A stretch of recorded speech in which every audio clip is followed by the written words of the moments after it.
बहुत लंबे समय तक इंसान और ट्रोल शांति से साथ रहते थे। आखिरकार यूरोप में ईसाई धर्म का प्रभाव बढ़ गया और वो पुराने मिथकों के प्रति सहनशील नहीं था।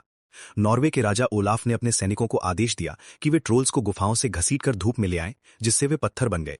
सैनिक पूरे देश में घूमे और जितने भी ट्रोल मिल सके उन्हें मार डाला। जल्द ही ट्रोल चर्च की घंटियों जैसे ईसाई प्रतीकों से डरने लगे। इस नरसंहार के बाद धरती पर एक भी ट्रोल दिखाई नहीं दिया। यह कहानी एक पिता ने अपनी छोटी बेटी को सोते समय सुनाई, जिससे प्रेरित होकर वो पैलियोंटोलॉजिस्ट बनने का सपना देखने लगी। 30 साल बाद जोटोनिमन पहाड़ों में एक रहस्यमयी आदमी एक केबिन में प्रवेश करता है। जैसे ही वो इधर उधर देखता है, नोरा उस पर झपट पड़ती है, उसे पीटने लगती है और यहां तक कि उसे चाकू मारने ही वाली होती है। लेकिन वो रुक जाती है जब उसे पता चलता है कि ये उसका सहकर्मी एंड्रियास है। वो मेज पर पौराणिक कथाओं की कई किताबें देखकर पूछता है कि वो अब किस तरह का शोध कर रही है, लेकिन नोरा कुछ बताने से इनकार कर देती है। एंड्रियास नोरा से मदद मांगने आया है क्योंकि 3 साल पहले उसके ज्ञान ने सेना को पहाड़ों में मिले एक विशाल ट्रोल को हराने में मदद की थी। वो ट्रोल कमीशन का भी हिस्सा थी, लेकिन उसने नौकरी छोड़ दी जब उसे लगा कि नई सरकार भी पिछली भ्रष्ट सरकार से अलग नहीं है। अब उसके पास महल से एक प्रतिबंध आदेश है। एंड्रियास को उसकी चीजों में अपनी किताब मिलती है और नोरा उसे उसके पिता को समर्पित करने के लिए धन्यवाद देती है, जो पिछले ट्रोल हमले में मारे गए थे। एंड्रियास कहता है कि उसके पिता चाहते कि वो उसकी खोज को देखे, और आखिरकार नोरा उसके साथ जाने के लिए तैयार हो जाती है। हेलीकॉप्टर की उड़ान के दौरान एंड्रियास नोरा से गोपनीयता समझौते पर हस्ताक्षर करवाता है। अपने नाम की जगह वो टाइनी ट्रोली मॉली लिखती है। वे मॉट पावर स्टेशन पहुंचते हैं और प्रोफेसर मोलर और वांगले से मिलते हैं, जो पिछले ट्रोल हमले के समय भी मौजूद थे। प्रोफेसर नोरा को एक सुरंग में ले जाते हुए द्वितीय विश्व युद्ध के दौरान मित्र राष्ट्रों की तोड़फोड़ कार्रवाइयों के बारे में बताते हैं। उन्होंने दावा किया था कि ये पहले परमाणु बम को विकसित करने की दौड़ थी, लेकिन असल में यह एक विशाल ट्रोल की खोज का आवरण था, जो अब नोरा की आंखों के सामने प्रकट होता है। कई वैज्ञानिक उस ट्रोल पर शोध कर रहे हैं और सुरक्षा के लिए उसके चारों ओर यूवी लाइटें लगाई गई हैं। प्रोजेक्ट लीडर और विकासवादी जीव विज्ञानी मैरियन अपना परिचय देती है और बताती है कि वो नहीं चाहती थी कि नोरा इसमें शामिल हो। एंड्रियास कहता है कि परियोजना में कोई प्रगति नहीं हो रही थी और इसे बंद कर दिया जाता, इसलिए उसे कदम उठाना पड़ा। मैरियन समझाती है कि ट्रोल शीत निद्रा में है और जीवन का एकमात्र संकेत उसकी नाड़ी है, लेकिन उसका डीएनए इंसानों से ज्यादा पौधों से मेल खाता है। फिर एंड्रियास नोरा को एक कार्यालय में ले जाता है जहां वे सिग्रीड से मिलते हैं, जो उनके पिछले साहसिक अभियान का हिस्सा थी। एंड्रियास और सिग्रीड अब साथ हैं और सिग्रीड गर्भवती है। इस कमरे में ट्रोल से जुड़े हजारों प्राचीन ग्रंथ हैं, जिनमें वर्ष 1030 का ओलाफ का मूल ट्रोल कानून भी शामिल है। उसका एक हिस्सा गायब है, लेकिन लगता है कि उसमें ट्रोल्स को देश से निष्कासित करने की बात थी। समूह को चिंता है कि देश में और भी ट्रोल छिपे हो सकते हैं और वे किसी भी हमले के लिए तैयार रहना चाहते हैं, इसलिए उन्हें नोरा की मदद चाहिए। असमंजस में नोरा कहती है कि उसे बाथरूम जाना है और बाहर निकल जाती है, लेकिन वो वास्तव में उस विशाल ट्रोल के पास लौटती है। वो सबसे ऊंचे प्लेटफॉर्म तक लिफ्ट से जाती है और उसके नाक को छूते हुए गुनगुनाने लगती है। जब कुछ नहीं होता तो वो निराश हो जाती है, लेकिन मुख्य कंप्यूटर उसके जीवन संकेतों में बदलाव दर्ज करता है। जैसे ही वो जाने लगती है, ट्रोल जाग जाता है और उसे देखता है। समूह कमरे में दौड़कर आता है जब ट्रोल हिलने लगता है, लेकिन वे देखते हैं कि वो जंजीरों से बंधा है। मुलर गार्ड को यूवी लाइटें चालू करने का आदेश देता है, लेकिन मैरियन ट्रोल को मारना नहीं चाहती, इसलिए वो नियंत्रण पैनल पर कॉफी गिरा देती है। मशीन में चिंगारी उठती है और लाइटें बंद हो जाती हैं। इमारत में अफरा तफरी मच जाती है। ट्रोल जंजीरें तोड़ देता है और लिफ्ट पर वार करता है, जिससे केबिन दूर जा गिरता है। नोरा किसी तरह बच जाती है और एंड्रियास उसे बाहर निकालता है। मोलर पास लुढ़कते ट्रोल के नमूने को उठाकर भाग जाता है। ट्रोल लैब में आगे बढ़ता है और वांगले को कुचल देता है, जिससे उसकी तुरंत मौत हो जाती है। एंड्रियास और नोरा सीढ़ियों पर सिग्रीड और मैरियन से मिलते हैं और आपातकालीन निकास की ओर भागते हैं। तभी ट्रोल इमारत को तोड़कर बाहर निकलता है और एक पल के लिए समूह को घूर कर चला जाता है। कुछ ही देर बाद एक हेलीकॉप्टर टीम को राज स्थित एयरफोर्स बेस ले जाता है, जहां वे अपने पुराने मित्र क्रिस से मिलते हैं, जो अब मेजर बन चुका है। सम्मेलन कक्ष में इंतजार करते हुए नोरा मैरियन से ट्रोल की ठीक से देखभाल न करने पर बहस करती है। तभी प्रधानमंत्री ब्रिनमैन आते हैं और कहते हैं कि उन्हें हमेशा यह परियोजना बहुत जोखिमपूर्ण लगी। मैरियन अभी भी ट्रोल को शोध के लिए पकड़ना चाहती है, जबकि नोरा कहती है कि प्रकृति की शक्तियों को नियंत्रित नहीं किया जा सकता। ब्रिनमैन शोध जारी रखना चाहते हैं, लेकिन उनकी प्राथमिकता अपने लोगों को बचाना है, इसलिए वे सेना को ट्रोल को मारने का आदेश देना चाहते हैं। नोरा गुस्से में आ जाती है क्योंकि पिछली बार उन्होंने एक निर्दोष ट्रोल को मार दिया था। ब्रिनमैन बताते हैं कि उस हमले में उन्होंने अपने भाई को खोया था और वो वही गलती दोहराना नहीं चाहते। बैठक के बाद एंड्रियास देखता है कि नोरा एक पत्थर का टुकड़ा पकड़े हुए है। यह उस आखिरी ट्रोल का हिस्सा है जिसे उन्होंने मारा था और वो इसे अपनी गलतियों की याद के रूप में रखती है। एंड्रियास बताता है कि उसने भी ऐसा ही किया और कहता है कि लोग गलतियों से सीखते हैं ताकि आगे लड़ सकें। प्रेरित होकर नोरा एंड्रियास को क्रिस की टीम के पास ले जाती है। क्रिस उन्हें ट्रोल पर हमले की योजना बताता है और तैयारी करने भेज देता है।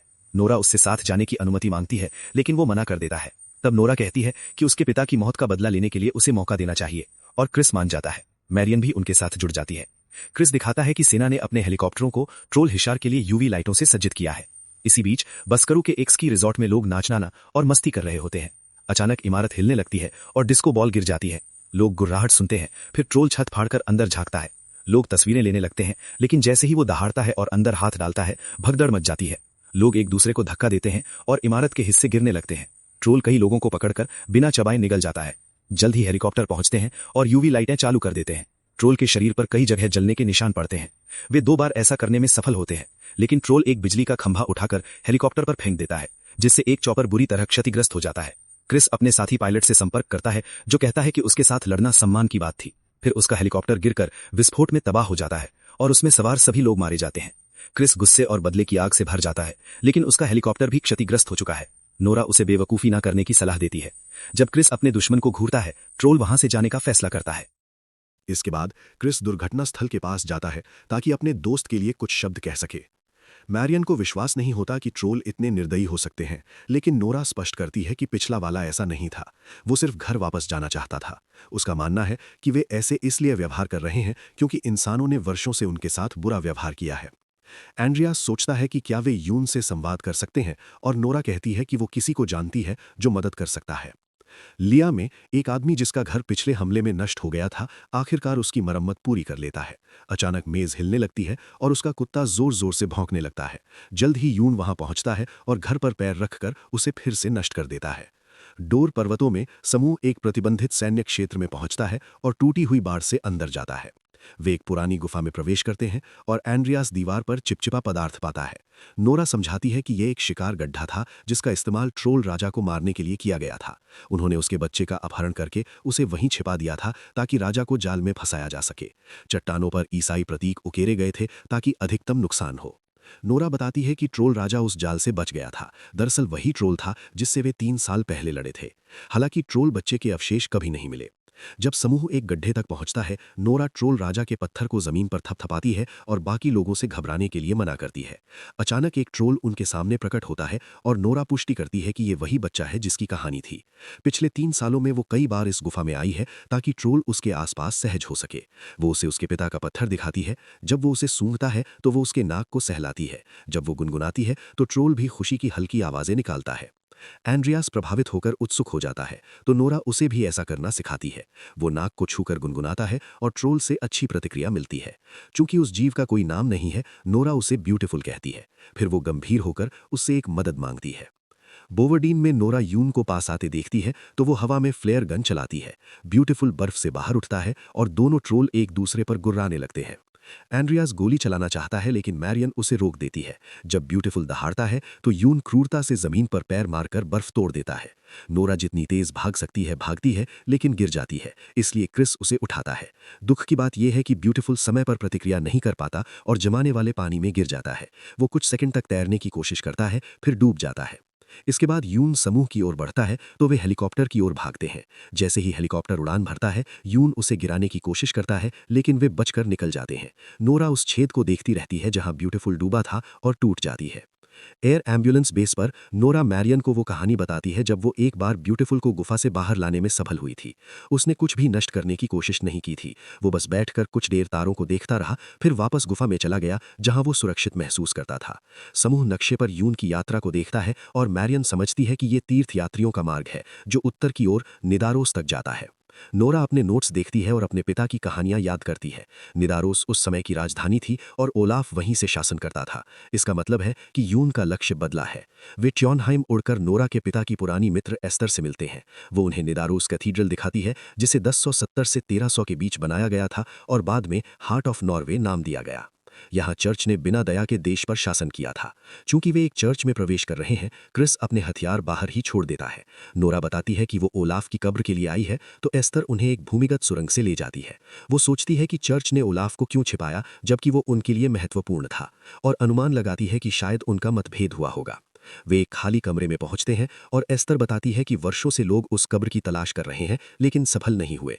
मैरियन वही प्रतीक देखती है जो उन्होंने गुफा में देखा था। समूह खोज शुरू करता है। उन्हें दीवार पर ओलाफ की एक भित्ति चित्र मिलता है। जब एंड्रियास उसे छूता है तो एक छोटा टुकड़ा गिर जाता है और ओलाफ के पेट में एक छेद दिखाई देता है। एस्तर याद करती है कि अंतिम युद्ध में ओलाफ के पेट, थाई और गर्दन में घाव लगे थे। वो उन जगहों को छूती है और दीवार के टुकड़े गिर जाते हैं, जिससे घावों की जगह पर छेद दिखाई देते हैं।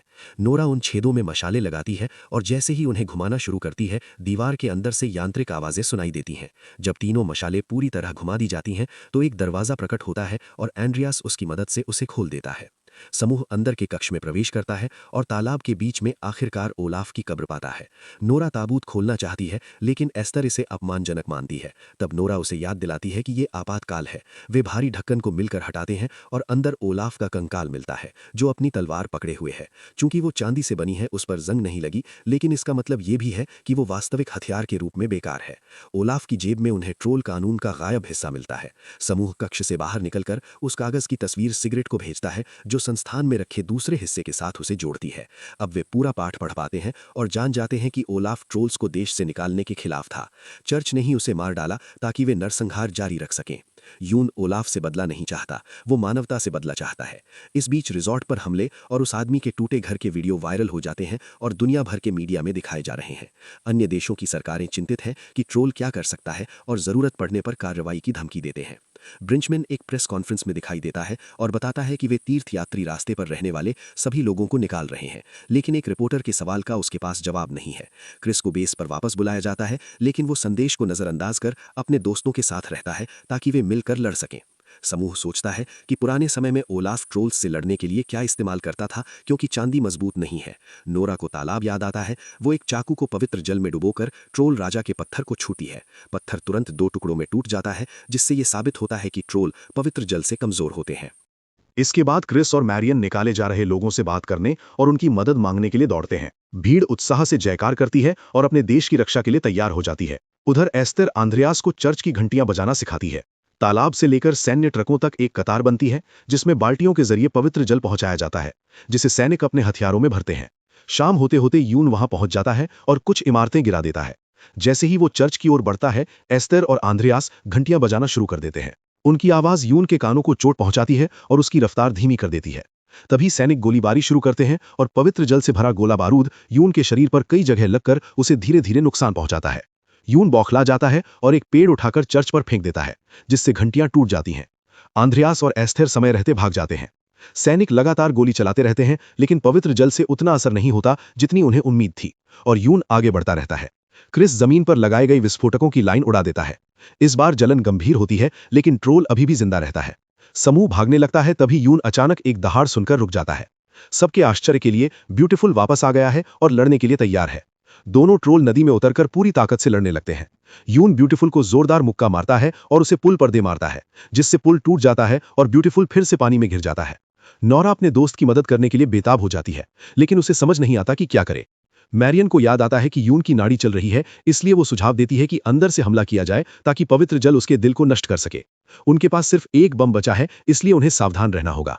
यून नदी में ब्यूटीफुल को पीटता रहता है और आसपास की संरचनाओं को तोड़कर हथियार की तरह इस्तेमाल करता है। क्रिस और आंद्रियास हेलीकॉप्टर में चढ़ते हैं, जबकि नोरा और मैरियन आगे बढ़कर गोली चलाती हैं। इससे ज्यादा नुकसान नहीं होता, लेकिन कम से कम यून का ध्यान बटा रहता है। ब्यूटीफुल अभी भी उसके पैर के नीचे पानी में फंसा है।